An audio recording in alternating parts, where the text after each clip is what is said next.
This is the last speaker of the day. I know you guys don't want it to end. I know, it's sad, isn't it? I want to firstly, before he even comes on, before I even say anything, I met Russell today, and he's such a warm person, a lovely guy. And through our brief conversation, I found out that he, up until this point, has been sober from alcoholism for 6 years. So can we just acknowledge him and give him a round of applause for that?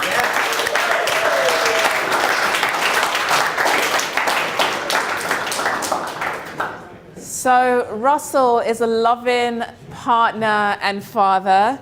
He's a thinker. He's a dreamer. He's a lover of fun. So basically, he's the sort of person that you want to have in your life all day, every day. And he will be talking about how to love yourself and what to do after you've survived. So I'm really intrigued to hear his talk. Introducing Russell.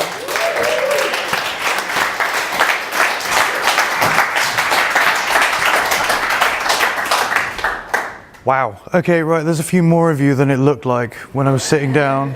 Let me just fit all that awkwardly. Wow. Okay, it's so amazing to be here. 6 years you said that I've been sober. That's not entirely true.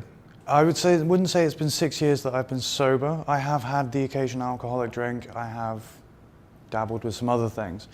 But it's been 6 years since I was here.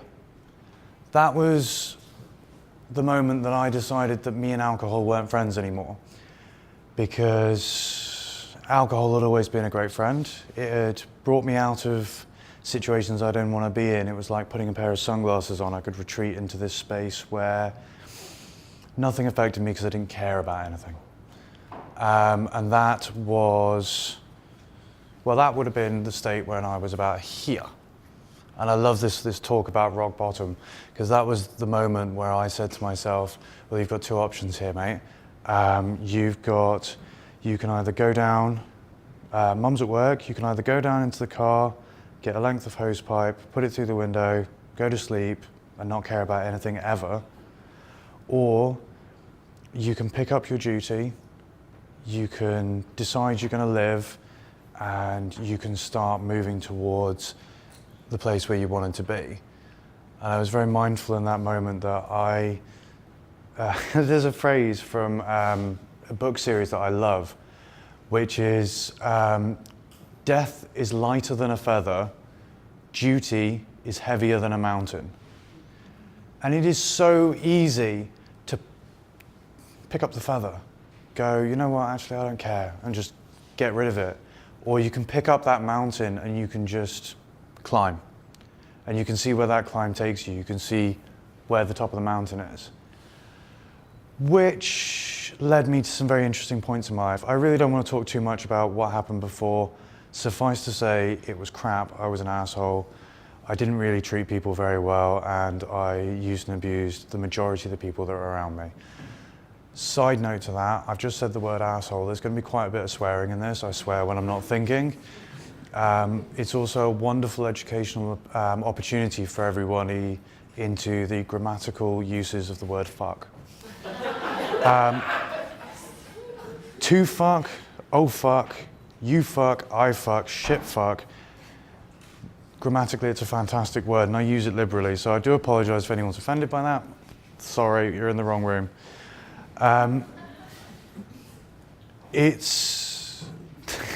Swearing's led me many places in my life, actually. I don't know if anyone's noticed, but this here,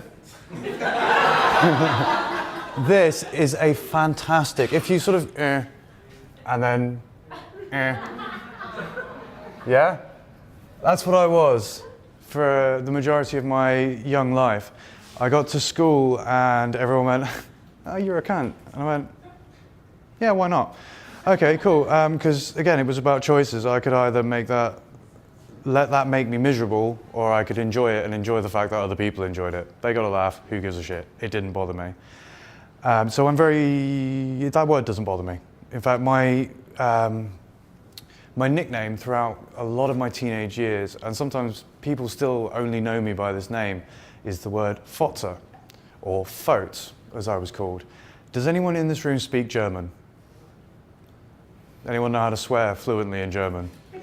So there's a few giggles about what that word means. That word means that. Means me. Means cunt in German. And I had my friends call me this. I had my teachers call me this. They didn't know what they were saying. And just everyone referred to me in my life. If I was being called Russell, I was in trouble. You know, it was, ooh, okay, all right, oh, sorry. But by and large, everyone just called me that, and it was great. Fast forward a bunch of years later, we go through, we do that, and it's crap. And on the other side of that, I nearly go to prison. That was why I decided I wanted to die, because I didn't want to go to prison. I was that keen not to go. But as it transpired, didn't go to prison, got sober, properly sober, for the first 3 or 4 months. It was horrific. I was 100% sober, not a single thing touched me except, you know, caffeine and nicotine, but the safe drugs, the ones everyone likes, and cannabis, which is fine. But then I started having occasional slip-ups, where I'd go out and I'd get drunk, and uh-oh, I drank. It was terrible. What actually happened? I don't remember what happened last night. Oh, you were really happy and you hugged everyone and you smiled a lot. That's not me. No. I usually swear at people and walk along roads naked, brandishing a samurai sword and get arrested. So what's the difference here? Oh, the difference was how I felt. When I went into an inebriated state as a happy person, with my needs met, I was fine. People loved me. But it didn't take long for insecurities to pop up, paranoia, so you've got to be really careful with it. And I was doing okay with that, but then I started to do really well with that. And that was around about the time I met a woman called Amber. Amber was somebody who was, it's quite a funny story how we met. It's probably not PG enough for this room. But we were both quite liberated individuals who, she had a friend, I knew her friend quite well, and her friend recommended that we speak to each other. So we started speaking to each other, and she thought that I was this gay guy called Russell, who was a friend of her friend, not the guy she'd been recommended to speak to. So we got talking, we exchanged ideas. She lived in England at the time. She had her 2 young daughters with her, Mia and Kaya, they're her 2 daughters, and they lived with her. And she was going through a troublesome period in her time. She was breaking up with her, at that point, relatively long-term girlfriend. I was getting to the point where I was like, well, I like people. I like what I can do with people. I like meeting people. I like having sex with people. I like doing a lot of things. And I was just enjoying myself. And I was recommended to speak to Amber, and we were recommended to get along, for want of a better word. And we talked, and everything I found out about this woman, I loved. And I've met people before, and I've loved them instantly, and I've said, wow, you're really cool, and I've loved you. Like, pretty much everyone I've met in this room, I've gone, there's something about you that I instantly love. And if I haven't met you yet, I'll find out and I'll fall in love with you later, it's fine. But yeah, I was finding out things about her. She was a mum at 16. She had her first child at 16. She dropped out. She was forced, the school tried to force her not to take her GCSEs because she was pregnant, but she persevered. She took her GCSEs because they weren't going to stop her. She was in a relationship which it wasn't good for her. It was bad, and I'd let her explain that. It's her story, it's not mine. I can't really say it for her, but it suffice to say it was not good. And she hit rock bottom. She went through it, and around the time that she did that, she'd also had her second child at 18. She became a single mum. She was living on her own, and everything about that I admired. And I hadn't met her children, but she'd explained them to me. She'd explained what they were like, and they sounded like good kids. And when I say they sounded like good kids, I mean they sounded like the kind of kids I'd like to have in the future, which made me love her even more. And then she arrived on Guernsey, and I met her. And it was funny. I walked in from a game of Battletech, which for anyone who doesn't know Battletech, if you're not from Guernsey, is airsoft. It's great fun, it's a massive adrenaline rush, and for someone like me with ADHD, it's just fantastic. It's a great way of releasing aggression and just doing stuff. So I'd got back from that, I was hot, sweaty, dirty, and I came in and she's playing, Christ, she's gonna kill me for forgetting what she was playing, but she was playing, Halo with our friend's son. And I'm just like, oh, she's a gamer. Oh, amazing. Okay, that's cool, I love that. And then later on, we got chatting furthermore, things happened. Anywho, we decided come the morning that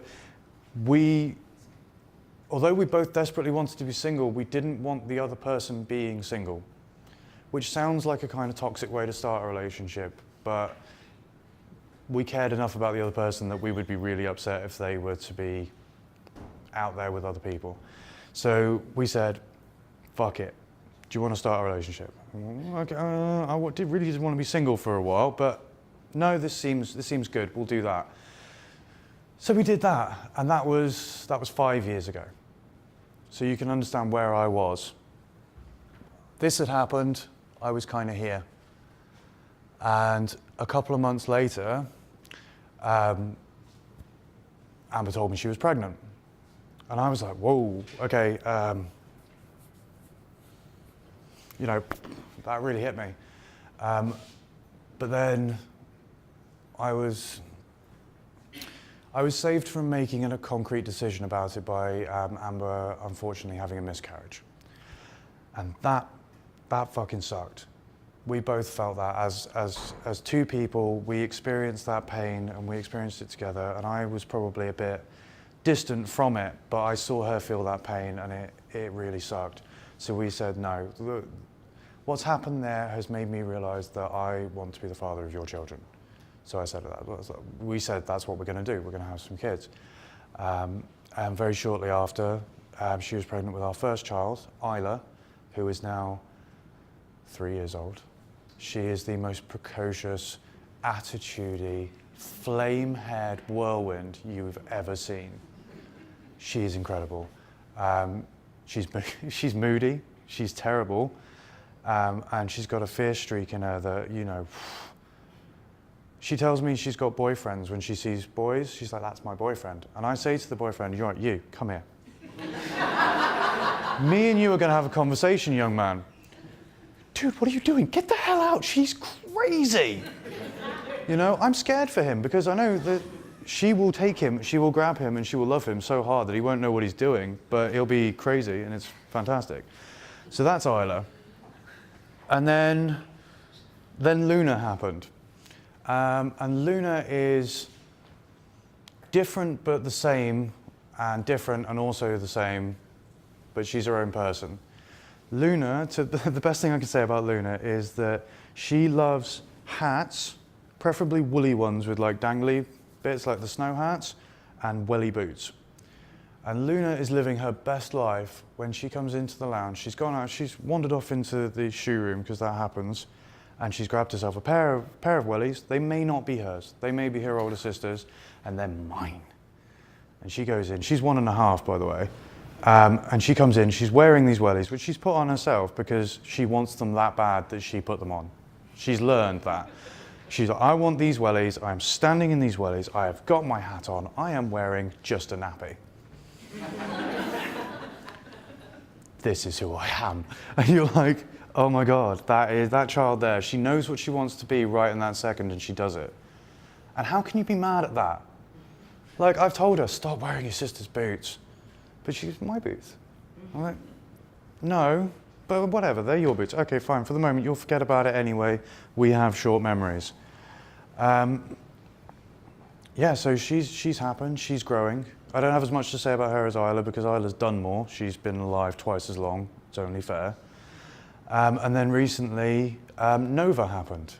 Nova is our third child together, our fifth child in general, because Mia and Kara, I'll talk about them in a minute.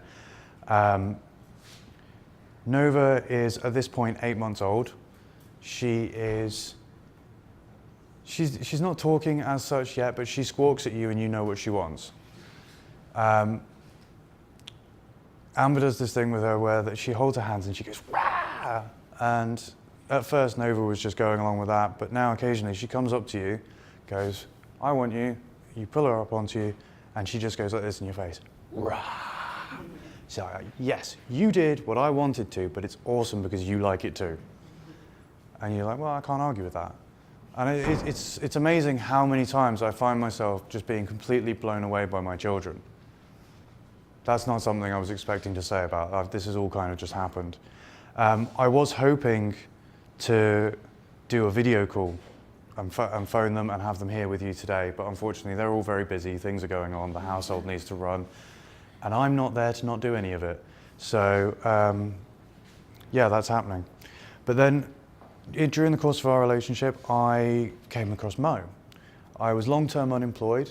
I struggle with employment, I don't like it. I work very well for 2 weeks and then I get bored and I want to do something else.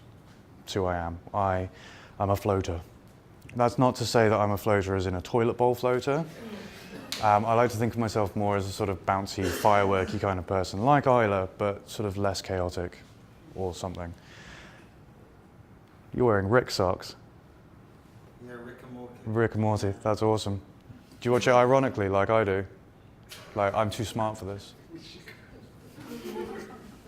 Anywho, right, yeah, so Mo came along and I went on the course and I came into this room full of people who, some of them were older than me, some of them were younger than me. They all looked very wise, they all looked like they knew what they were doing. We started learning Mo and I went, fucking hell. I have never listened to a human being in my life. What have I been doing? I've looked at people have spoken near me and I've been there. I haven't listened. I went home, right? This is sort of like the wonderful dynamic me and Amber have. We got into like a mini tiff. She has control issues and I have issues with being controlled, so it's fun. And she says to me, you're doing something, and I'm like, but what would you, in an ideal world, what would you like me to be doing about that situation? You know, if it's all right with you. And she went, you've been on a course for 1 day. Do not start that shit with me, sunshine. And I went, all right, fair enough. But I realized when she said that, I was looking at her. And I looked into her eyes and I was like, wow, you've actually got the most beautiful eyes I've ever seen on a human being, except for my daughters, but that's not fair. And that was a profound moment for me. I realized that talking to people, you should look at them and you should listen to what they're saying. I know, sounds silly, but what else? But that led me to this moment. Being on Mo was where I got this moment. And there's some people in this room who know what I'm talking about and you're prepared for what's about to happen, but the rest of you. Would everybody who has a basic understanding of French, lève-toi? Means stand up. I'm a pretentious fuck and I like to talk in French occasionally. It's up to you. If you do not wish to stand up, that's fine, but this works best if you're standing up. I'm going to ask you to be more Luna. You know when I said she's standing there in her wellies and she's got a hat on and she feels amazing and she's like, ah, yeah. Could everyone pull a pose that is wide, is expansive, makes you feel big, makes you feel powerful? And all the ladies are in heels, so I'm going to stand on tiptoes because I like that feeling.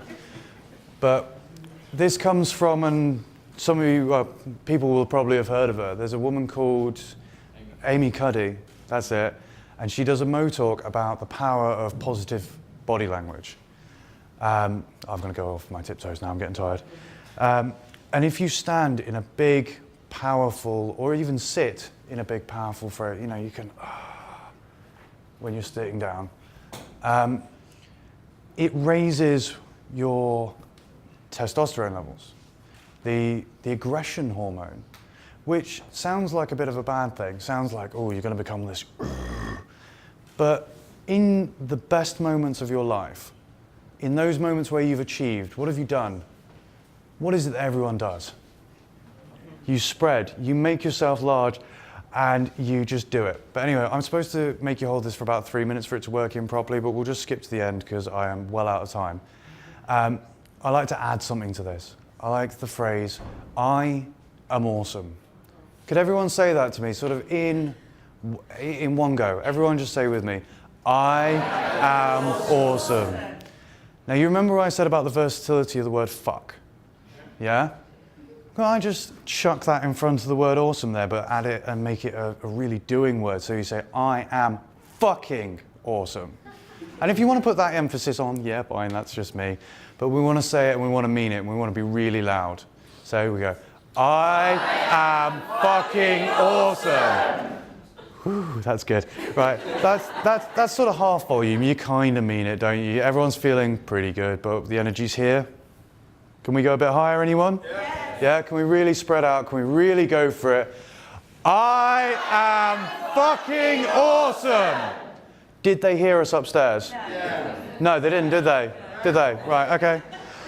I'm going to channel my inner Viking now.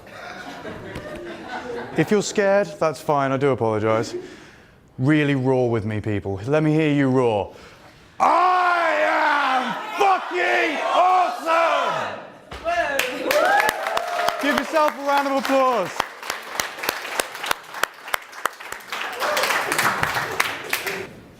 Thank you so much for that. I love the exercise at the end. I'm feeling like I'm ready to go. Don't know where I'm going to, but it's fine.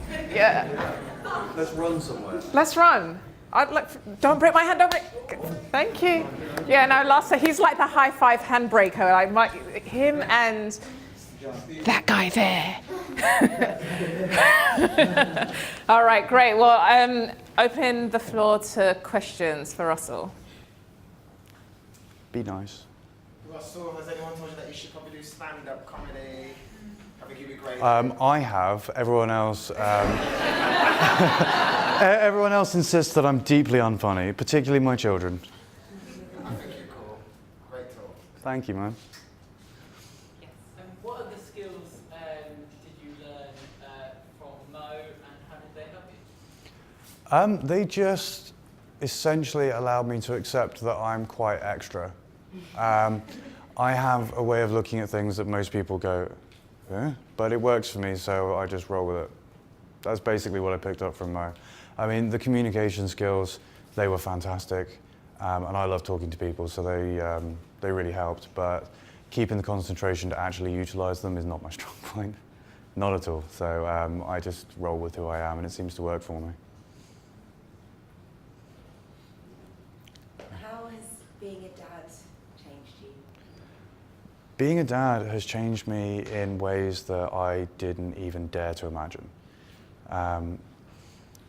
It's kind of weird admitting it because I never really talk about it, in that I feel kind of embarrassed about talking about it. Like, I've got this special thing that no one else can have, but I want you all to have it at the same time. So yeah, it feels odd to talk about it, but I'm really glad that I have.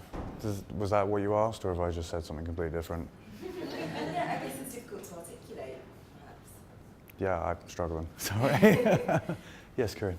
I'd just like to say thank you so much for sharing this with us, because I know how huge this is for you. And I just want to let everyone know that I did the second course in Guernsey with Russell. So I had the pleasure of meeting Russell and seeing this transformation for myself. And from the day one when Russell came in, and to day two when he came in and said he just looked in his partner's eyes and what lovely eyes she has, to 3 more babies later. Yeah. Well, they are really nice eyes.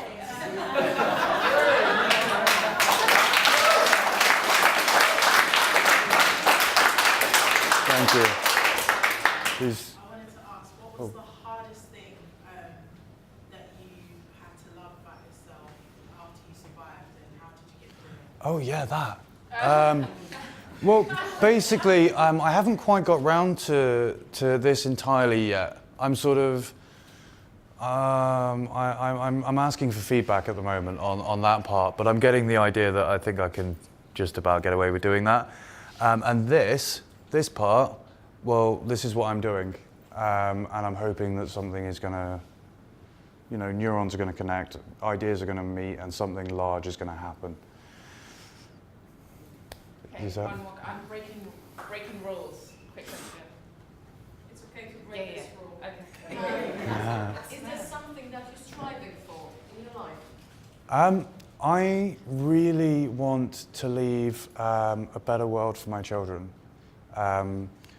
A lot of the struggles I had when I was struggling to get away from the world was because I looked at it and I didn't like what I saw. I felt that there were issues that needed to be fixed. I felt there were systems that needed to be, I felt there were systems that needed to be broken in order to, they needed to be, what was it? Unlearned. Unlearned, yeah. We've got so many unhealthy behaviours that we perform as a society that I don't like seeing. That's my personal opinion. If anyone agrees with me, please come talk to me and just share with me what you think is not working. And I'd love to fix it. I spend days, nights, hours dreaming about things that can facilitate change, and I just love to implement some of them sometime, ever, possibly, maybe. Yeah, thank you. Thank you very much, and everyone.